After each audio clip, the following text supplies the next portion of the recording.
Okay, so here I have all the parts of the RSST all taken apart and cleaned. The bottom, top, tank, and pin, and top cap, which I have drilled out to about 1.5 millimeter. And I have 28 gauge Canthal here and a 1.5 millimeter screwdriver here. And here you can see I have 8 wraps of 28 gauge Canthal on the 1.5 millimeter screwdriver. There it is right now, slightly compressed, but we'll do that more in a minute. So here's the RSST put back together and cleaned up on the element. And I'm going to show you how to do the coil right now. So if you can see what I'm doing here, I put the screwdriver right through the wick hole, and then I'll wrap the wire around the negative. Keep the screwdriver in to keep it straight. So now that the negative is connected here, I'm going to take the wire and just pull it underneath the washer so the spring pressure keeps it on, and the screwdriver is going to keep it straight so it doesn't lose its shape. You can, if you want, wrap it right around and pull it tight, and that'll make sure it doesn't go anywhere.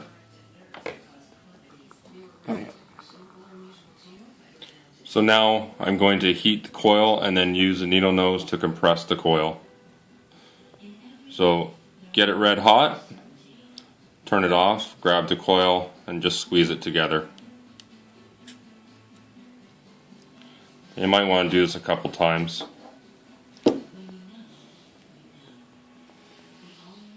You want to make sure that the coil, I don't know if you can see that, stays right directly over the wick hole. So the screwdriver will still drop back down in. That makes sure that your cotton goes down into the wick hole easily. Okay, so I'm just going to trim the excess wire.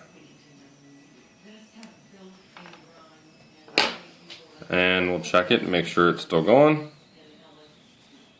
It's glowing evenly from the middle out.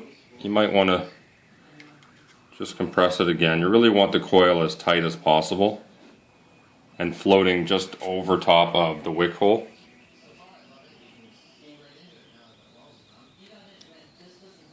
If you heat it while you're using the pliers, the coil is going to break for sure. So you want to be careful of that.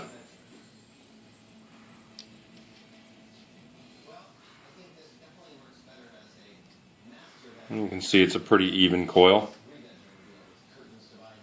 It's I think 7 or 8 wraps I did. Okay, so I've got it on the ohm meter and it comes out at 1.72, which is about where you want it to be. Me personally, I like to keep it down around 1.1, 1.2 at the most, but this video is not for me. It's just a demonstration of how to. So you can see the coil pretty much straight on, right over top of the wick hole. So this is a decent piece of cotton. I'm just going to pull a little bit off here. And what you want to do is make sure that it's almost like a cone shape, so it's thinner at the bottom and thicker at the top. And I'm going to trim it off.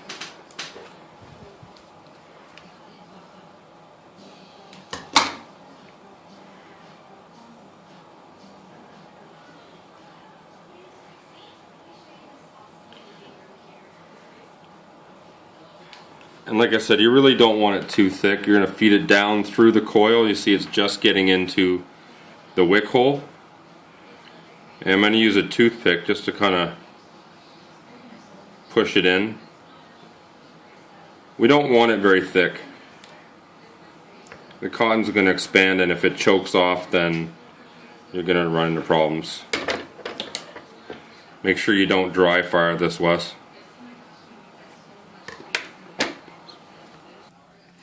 So all I'm going to do right now is wet the wick without filling the tank. You want to make sure it actually works pretty well. You do not want to dry fire cotton unless you really like horrible taste. So we'll get it nice and saturated. And let's give it a test fire. It's not going to burn fast at first because it's really wet. But if we give it a second just to get going, you'll see it start popping.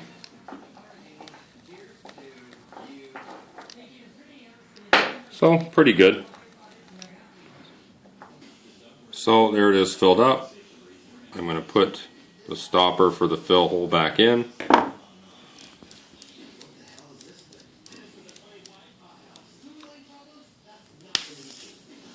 And you see it's going pretty good. The reason you don't want the wick too thick is because you want to make sure it actually gets wet.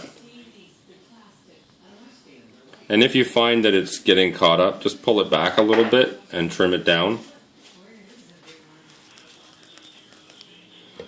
So that's a little long, we'll trim it off. Okay, not bad there.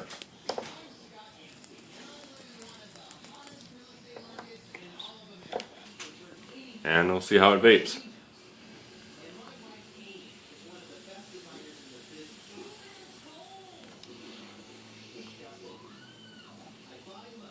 Not bad for such a high ohm coil.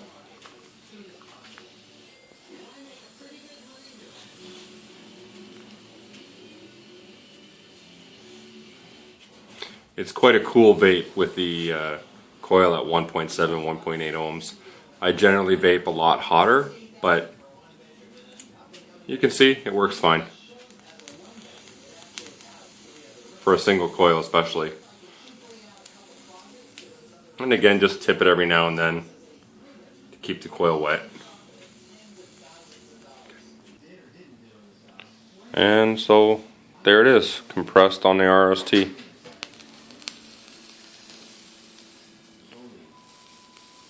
Single coil.